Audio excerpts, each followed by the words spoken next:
경험을 해보니까 학교급의 차이도 아니고 그냥 교사는 아이들과 함께하는 그 순간 그게 전부더라고요. 그래서 어떤 환경에 있든 어느 학교에 있든 그게 별로 중요하지 않고 그냥 아이들하고 같이 어떤 것을 하고 무엇을 할 수 있고 또 아이들과 저도 같이 성장하고 이 모습이 그냥 제가 해온 교사 생활이 아닐까 이런 생각이 들었어요. 처음에 코로나가 이렇게 확산되기 전에 발령이 나서 삼척에 오게 되었는데 기대 부푼 마음으로 왔는데 막상 와보니까 그 후로도 한 2달가량을 아이들 얼굴을 못 본 상태로 되게 아쉬움이 컸던 것 같아요. 계약이 또 연기된다라는 그런 이야기를 좀 들었을 때는 제가 너무 이제 속으로 걱정이 되는 거예요. 그래서 전화를 더 자주 했었던 것 같고 편지도 이제 보내주기도 하고 하면서 아이들이랑 전화를 할 때마다 아이들이 불안하다고 좀 힘들어도 자기는 학교에 가고 싶다고 그런 얘기를 많이 해서 솔직히 걱정이 많이 됐고요.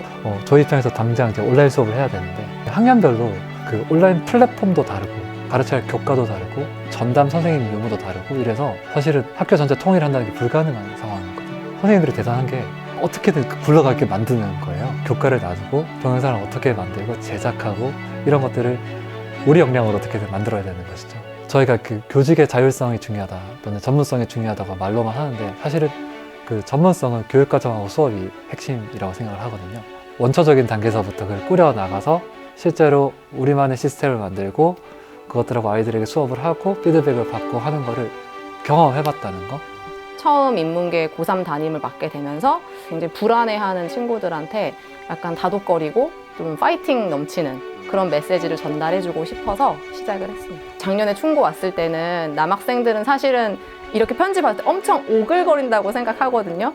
그래서 낯설어 했는데 어느 순간은 그걸 받는 거에 대한 기쁨도 있고 이제 학생들이 저한테 선생님이 보내주신 편지에 대한 답장이다라고 그런 거를 받을 때는 엄청 또 감동을 하죠. 저희 2학년 선생님들이 저 말고 10명이나 더 계세요. 그래서 이제 어떤 힘든 점이나 어려움이 있어도 같이 모여서 이야기하고 그 과정에서 어떻게든 해결 방법이 나오더라고요. 그래서 특히 이번 코로나 상황에서는 저희 학년 선생님들과 함께 되게 지혜롭게 풀어나갔던 그때가 정말 가장 잘한 일이구나 이런 생각이 들었어요. 쌍방향 수업을 할 때 계속 접속하지 못하는 아이가 있었어요. 어렵게 느껴지는 아이였나 봐요. 부담스럽고. 그런 아이들을 데리고 따로 이렇게 보충 수업을 했었거든요. 근데 이제 이 아이가 보충 수업을 하면서 막 배우는데 막 웃는 거예요. 그게 너무 속상하더라고요.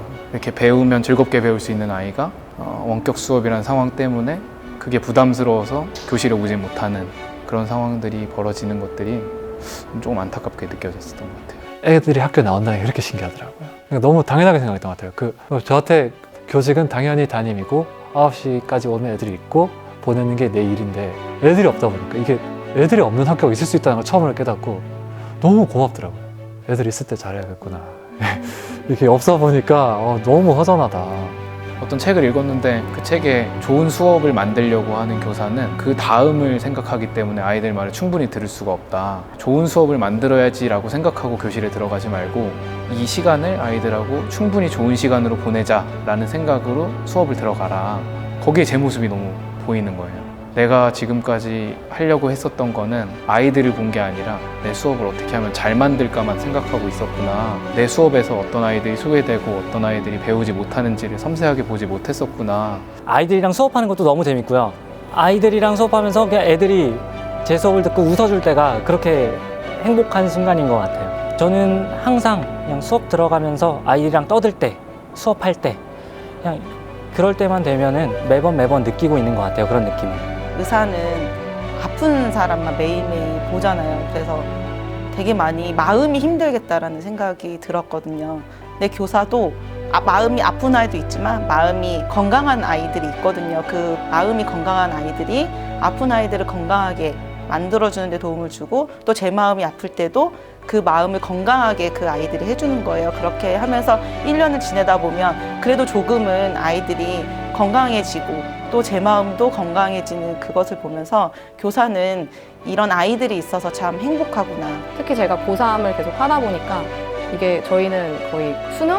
그 이후에 대학 합격? 이때까지가 어떻게 보면 하나의 레이스잖아요. 근데 그 레이스에서 제가 같이 뛰어주지는 못하지만 페이스메이커처럼 같이 달려주는 그러한 역할을 해주고 있으면서 이 친구가 더 멋진 미래를 스스로 이렇게 잘 만들어갈 수 있는데 도움을 주는 그런 역할인 것 같아서 저는 굉장히 행복하고 만족해하면서 교직 생활하고 있습니다. 학교는 아무리 집에 안 좋은 일이 있고 개인적으로 힘들어도 무조건 최소 10번 웃는 것 같아요. 애들이 끊임없이 웃게 말을 하고 장난을 치고 그 자산으로 환산할 수 없는 어떤 그런 것들이 생각보다 되게 제 삶의 원동력이 된다는 거. 그러니까 학교 가기 싫다가도 또 그 녀석이 또 어떤 희한한 말을 할까 이런 생각을 하면서 가고 싶을 때가 있어요. 또 그리고 막 애들이 던진 농담 가끔 생각나서 막 자다가 막 씩씩 웃고 이럴 때가 있거든요.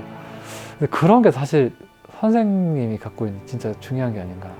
일하면서 옷을 진짜 진심으로 울 수 있는 거.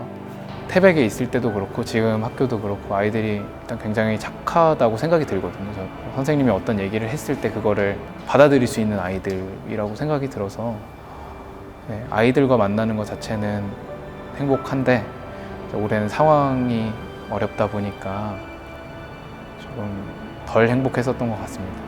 네, 저는 아주 행복한 삶을 살고 있습니다, 요즘. 아이들에게서 얻어가는 에너지가 굉장히 큰 것 같아요. 굉장히 발랄하고 굉장히 활기 넘치는 그런 친구들이거든요. 그런 친구들이랑 있다 보면 제가 오히려 그런 에너지들을 많이 얻어서 돌아가는 것 같아요. 나는 강원도 선생님입니다. 나는 강원도 선생님입니다. 나는 강원도 선생님입니다. 나는 강원도 선생님입니다. 나는 행복한 강원도 선생님입니다.